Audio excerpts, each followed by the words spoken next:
إن الحمد لله نحمده ونستعينه ونستغفره ونعوذ بالله من شرور أنفسنا وسيئات أعمالنا من يهده الله فلا مضل له ومن يضلل فلا هادي له ونشهد أن لا إله إلا الله وحده لا شريك له ونشهد أن محمدا عبده ورسوله يا أيها الناس اتقوا ربكم الذي خلقكم من نفس واحدة وخلق منها زوجها وبث منهما رجالا كثيرا ونساء واتقوا الله الذي تساءلون به والأرحام إن الله كان عليكم رقيبا يا أيها الذين آمنوا اتقوا الله وقولوا قولا سديدا يصلح لكم أعمالكم ويغفر لكم ذنوبكم ومن يطع الله ورسوله فقد فاز فوزا عظيما أما بعد فإن أصدق الحديث كتاب الله تعالى وأحسن هدي محمد صلى الله عليه وسلم وشر الأمور محدثاتها وكل محدثة بدعة وكل بدعة ضلالة وكل ضلالة في النار وبعد فيقول الله عز وجل في كتابه العزيز أعوذ بالله من الشيطان الرجيم إنما المؤمنون إخوة فأصلحوا بين أخويكم واتقوا الله لعلكم ترحمون. Allah Azza wa Jal emphasizes in Surah Al-Hujurat, proclaiming the brotherhood of the mu'mineen, saying, إِنَّمَا الْمُؤْمِنُونَ إِخْوَةٌ. Indeed, the believers are brothers in faith. فَأَصْلِحُوا بَيْنَ أَخَوَيْكُمْ. Reconcile between yourselves, between your brothers in faith. وَاتَّقُوا اللَّهَ لَعَلَّكُمْ تُرْحَمُونَ. Fear Allah, have God consciousness, have taqwa amongst yourself, so that Allah may show His mercy to you. Recognizing that in our religion, my dear brothers and sisters, brotherhood and unity and oneness has been emphasized throughout the Quran and the Sunnah. And we need to realize that it's not just a mere saying. It's not because it sounds cool or because it sounds like we're united. But we ought to be united in faith, as brothers in faith, as Allah Azza wa Jal says, وَاعْتَصِمُوا بِحَبْلِ اللَّهِ جَمِيعًا وَلَا تَفَرَّقُوا. Hold on to the rope of Allah Azza wa Jal together. The rope of Allah Azza wa Jal in Surah Al Imran, being the book of Allah Azza wa Jal, that we all believe in. We all believe in the oneness of Allah Azza wa Jal and the prophethood of our messenger Muhammad sallallahu alayhi wa sallam. No matter your background, your language, your current physical appearance, your outer state, your nationality, we are all brothers in faith. There is no difference between an Arab and a non-Arab and an Arab, except through taqwa. Everyone standing in one line, in one saf, together, worshipping Allah Azza wa Jal. And Allah Azza wa Jal is concerned the state of your hearts, not your physical appearance, how much money you got, what language you speak, where you're from, and who your family is. No one cares. Even if you're descendant of Muhammad sallallahu alayhi wa sallam himself, as he proclaims to Fatima, Ya Fatima, if you steal, I myself will cut off your arm. There is no family intercession, family backing just because you're my daughter.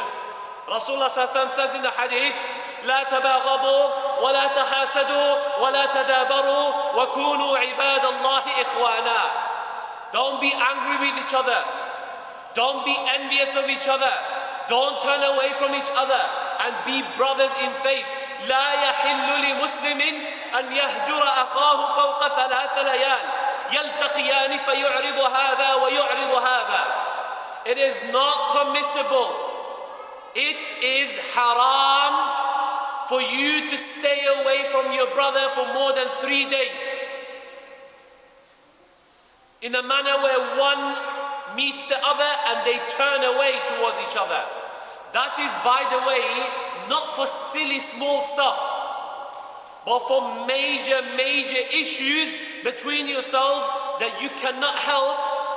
There is no reconciliation, and due to human nature, you're not able to automatically eliminate that. For that specific limited case, you're only allowed 3 days, we have been commanded not to hold silly grudges. Rasulullah ﷺ sitting with the companions, all of a sudden he said, the one who comes into the masjid, he is from Ahlul Jannah. Random companion walked in the masjid. Not from one of the major companions, a random companion. We don't even know his name. So the other companion witnessing this, he wanted to know what this guy is doing. What's special about him? Why did Rasulullah ﷺ single him out? So he made an excuse to stay with him. And after a couple of days, he realizes he's not praying at night, he's not performing extra fast, he's not giving extra sadaqat, he's not doing anything unique. So in the end, he just had to confront him and say, you know what, I do apologize, I made an excuse, I wanted to see what you do, that Rasulullah said this about you. Well, he said, nothing comes to mind. Then when he was about to turn away, this man called him back. He goes, there is one thing I just remembered. Before I go to bed, every single night, I forgive anyone who's wronged me in front of me or behind me. I forgive everyone. I let every grudge go away. I don't keep anything in my heart. And that is the reason Rasulullah said about him that he's from Ahlul Jannah. Abu Bakr as-Siddiq radiallahu anh, he was financially supporting one of his poor family members. And this particular family member, he is the leading voice slandering our mother Aisha radiallahu anha, accusing her of zina. The leading voice in that campaign, that false campaign that became clear after the ayat. The beginning passage of Surah An-Nur was revealed. After the matter was settled, Abu Bakr as-Siddiq, again, my brothers, this guy has accused his daughter of zina, of adultery, our mother Aisha radiallahu anha, and he used to support him financially. So then when the matter was settled, he says, I will never, ever support this family member of mine again. Allah Azza wa Jal revealed following verse in Surah An-Nur, وَلَا يَأْتَلِ أُولُو الْفَضْلِ مِنْكُمْ وَالسَّعَةِ أَن يُؤْتُوا أُولِي الْقُرْبَى وَالْمَسَاكِينَ وَالْمُهَاجِرِينَ فِي سَبِيلِ اللَّهِ. It is not befit someone of your stature, O Abu Bakr, to say such a statement. It is not befit you, O Abu Bakr, to stop helping the people muhajirin, helping the masakeen. Despite him accusing his daughter of zina, Allah Azza wa Jalla is sending the ayat telling Abu Bakr off. وَلْيَعْفُوا وَلْيَصْفَحُوا. Pardon, look over, let go. أَلَا تُحِبُّونَ أَن يَغْفِرَ اللَّهُ لَكُمْ. Don't you love for Allah Azza wa Jalla to forgive you? And here, we pay attention to this specific point. A lot of the time, forget accusing your daughter of zina, yeah, we commit murder on a lot less than that, right? There's a lot of beef going on between ourselves on matters that are way, way less serious than that. Matters that are so silly that you can't even take it seriously when it's brought to your attention. But despite this, some people say, no brother, but he doesn't deserve forgiveness. It's not about deserve or not deserve.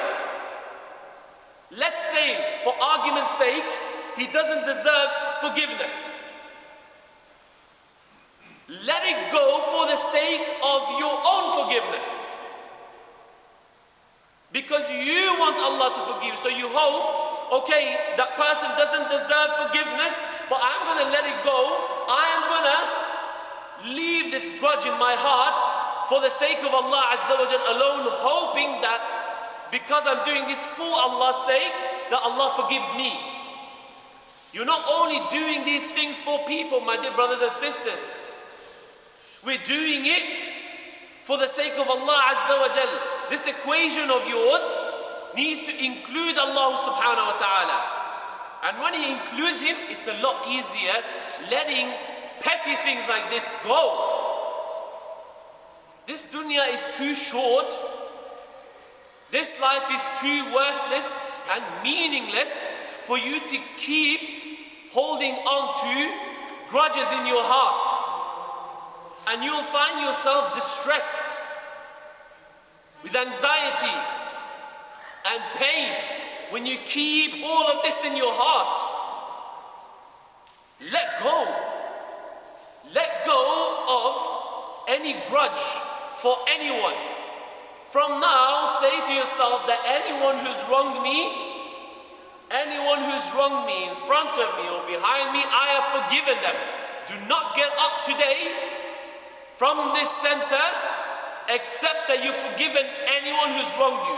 Seriously, not the I forgive and then go and say that I still have something. No, when we say forgive, you're letting it fully go. We are brothers in faith. At times, brotherhood in faith comes before brotherhood in blood.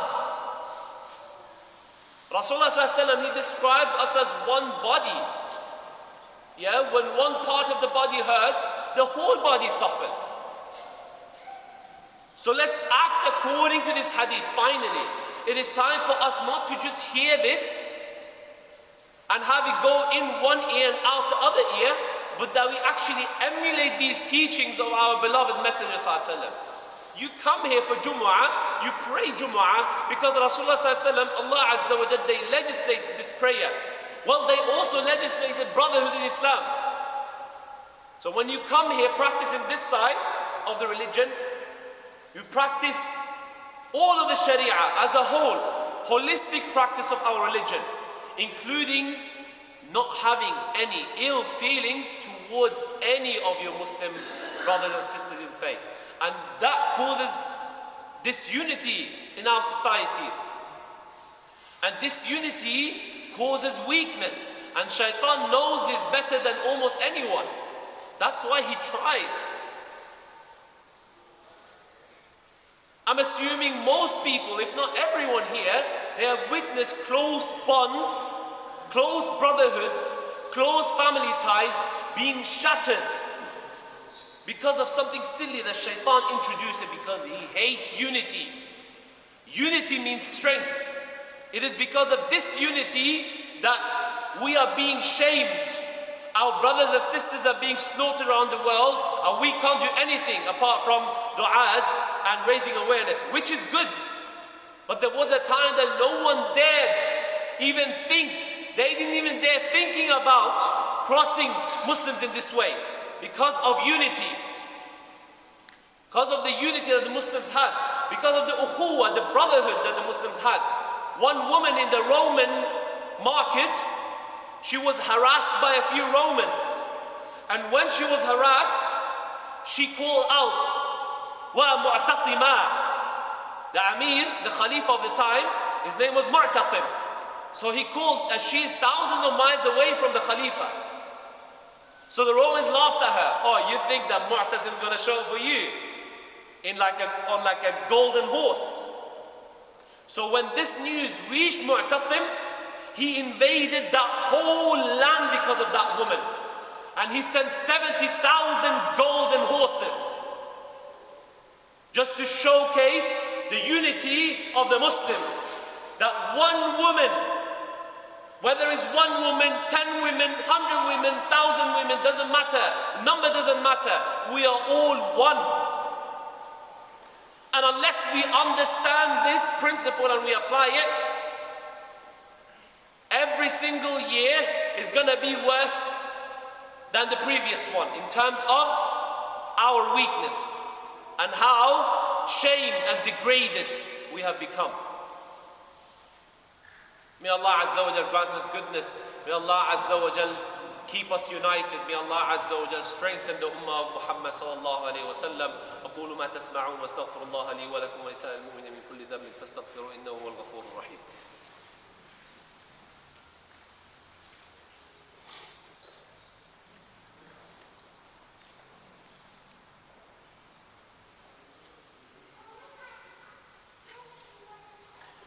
الحمد لله وحده والصلاة والسلام على من لا نبي بعده ونشهد أن لا إله إلا الله ونشهد أن محمدا عبده ورسوله. There are a number of practical steps, my dear brothers and sisters, that we can keep in mind when it comes to increasing the love and the unity between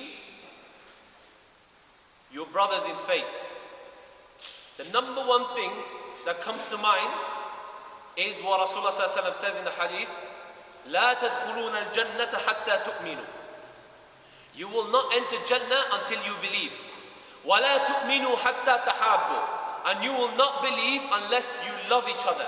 أولا أدلكم على شيء إذا فعلتموه تحاببتم. Shall I not inform you of an action, if you were to spread amongst yourselves, then that will increase love between the Muslim brothers in faith. أفشوا السلام بينكم. Spread the salam. Giving salam to your Muslim brothers in faith. And when I say give salam, includes the etiquettes of giving salam. That you look at the person's face, not that you give salam but you're looking somewhere else. No, that's not good manners. When you give salam, you look at the person. An extra would be to smile, as we've been advised by our Messenger ﷺ.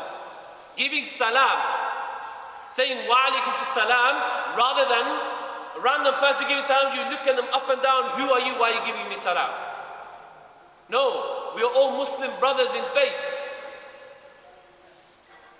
Even when kuffar give salam, we are told to say wa alayk, let alone a Muslim giving salam to us. Right, so that's number one, spreading salam. Number two is making excuses for your Muslim brothers and sisters in faith. Yeah? So whatever you see, whatever apparent wrongdoing you see, don't quickly think of negativity. Don't have a negative mindset. Get in the habit of making excuses for others. Maybe he meant this.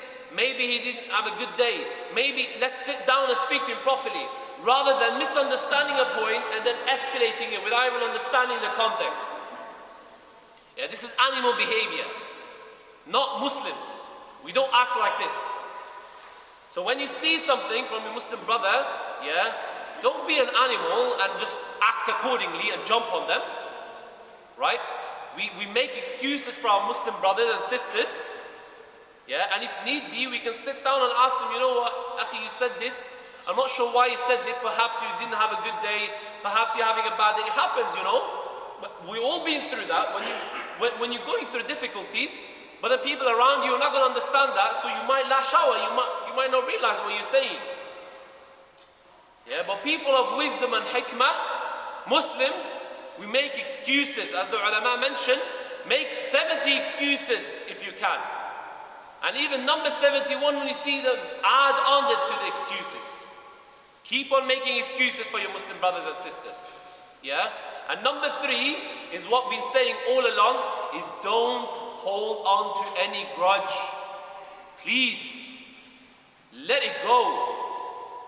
Don't keep anything in your heart for anyone. You will find relief, peace and tranquility once you're able to simply let it go. One of the mashayikh of Medina, recently that I saw, is very elderly. Yeah, it's probably in his 80s. But you see him lively, full strength, as if he's younger than me.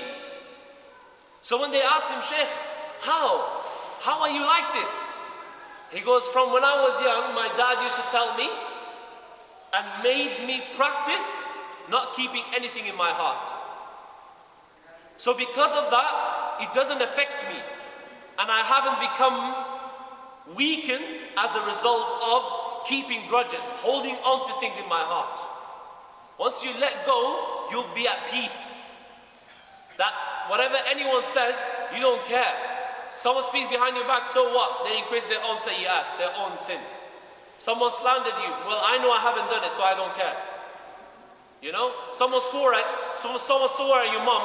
You know, well, my mom is not like that, so he's become sinful, and I get reward, and I know I'm not like that, and my mom is not like that. So alhamdulillah. You know? Like, that's the approach of the Muslim.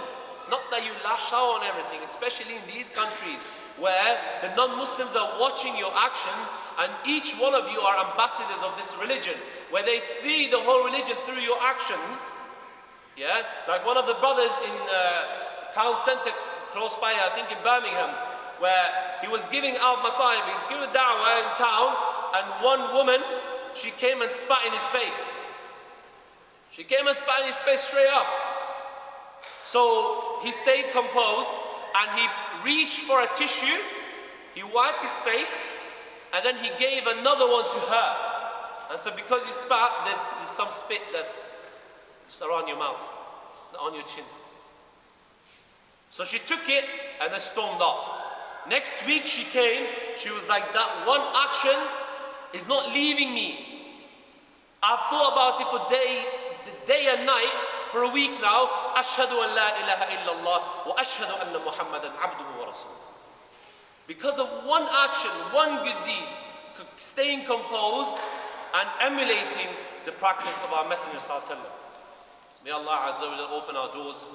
Part of ukhuwah and brotherhood in Islam is remembering our Muslim brothers and sisters around the world in our du'as. So first and foremost, we all know the ongoing escalation in the Middle East, where our Muslim brothers, sisters, children, elderly, they have been defamed, harassed, murdered, kidnapped, driven from their land. And as this escalation is ongoing, continuous, we see it becoming worse day by day, affecting those poor Muslims in those areas in the Middle East. That is why today's collection is going to be dedicated to the Muslims of Lebanon, Lebanon. We ask Allah Azza wa Jal to make it easy for them. We ask Allah Azza wa Jal to grant them patience and reward them and elevate their ranks through the difficulties they're going through. So many people there have been killed. Alhamdulillah for the peace and tranquility and aman that we have in these lands. But we ought not to forget our brothers and sisters in faith. They are our brothers, just like everyone sitting here are your brothers as well. So we remember them and we try our best. If financial support is what we can, is all we can do for now, then at least let's not back away from that. At least as much as you can dedicate to that cause would be appreciated, and may Allah Azza wa Jal accept it from us all. And additionally, making dua, when keeping dua for our Muslim brothers and sisters in mind. There's a brother of the community that's going through a hard time in hospital right now. We ask Allah Azza wa Jal to grant him a swift and quick and full recovery. May Allah Azza wa Jal allow him and his family to have patience, and may Allah Azza wa Jal, just as the Messenger Sallallahu Alaihi Wasallam told us in a hadith, that not even a prick of a finger through a thorn would afflict you, except that some sins are wiped away. So we ask Allah Azza wa Jal that He is elevating ranks and his sins are expiated through the difficulties he's going through, and through the difficulties that we all go through. May Allah Azza wa Jal elevate our ranks. May Allah Azza wa Jal reunite us upon lofty thrones, just as we're sitting here in eternal bliss of our Maker Subhanahu. May Allah Azza wa Jal reunite us with the prophets and the martyrs and the righteous. ربنا ظلمنا أنفسنا وإن لم تغفر لنا وترحمنا لنكونن من الخاسرين. نسألك الجنة الفردوس وما قرب إليها من قول وعمل، ونعوذ بك من النار وما قرب إليها من قول وعمل. ربنا آتنا في الدنيا حسنة وفي الآخرة حسنة وقنا عذاب النار. ربنا اغفر لنا ولوالدينا ولوالد والدينا ولمن له حق علينا وللمؤمنين يوم يقوم الحساب. رب ارحمهما كما ربونا صغارا. رب ارحمهما كما ربونا صغارا. عباد الله، إن الله أمركم بأمر بدأ بي في نفسي وثنى بي في ملائكته وثلث بكم فقال قولا كريما: إن الله وملائكته يصلون على النبي يا أيها الذين آمنوا صلوا عليه وسلموا تسليما. اللهم صل وسلم وزد وبارك على نبينا وحبيبنا وقدوتنا محمد بن عبد الله خليل الرحمن إمام الأنبياء والمرسلين صلوات الله وسلامه عليه وعلى آله وصحبه. يا معشر المسلمين، إن الله يأمر بالعدل والإحسان وإيتاء ذي القربى وينهى عن الفحشاء والمنكر والبغي يعظكم لعلكم تذكرون. اللهم انصر إخواننا المستضعفين في كل مكان، اللهم انصر إخواننا المستضعفين في كل مكان، اللهم انصر إخواننا المستضعفين في فلسطين وفي لبنان وفي كل مكان. اللهم انصرهم جميعا، اللهم انصرهم جميعا نصرة عاجلة قريبة يا قوي يا عزيز. اللهم عليك بعدوك وعدوهم، اهزلهم وزلزلهم يا رب العالمين. ربنا تقبل منا إنك أنت السميع العليم، وتب علينا إنك أنت التواب الرحيم.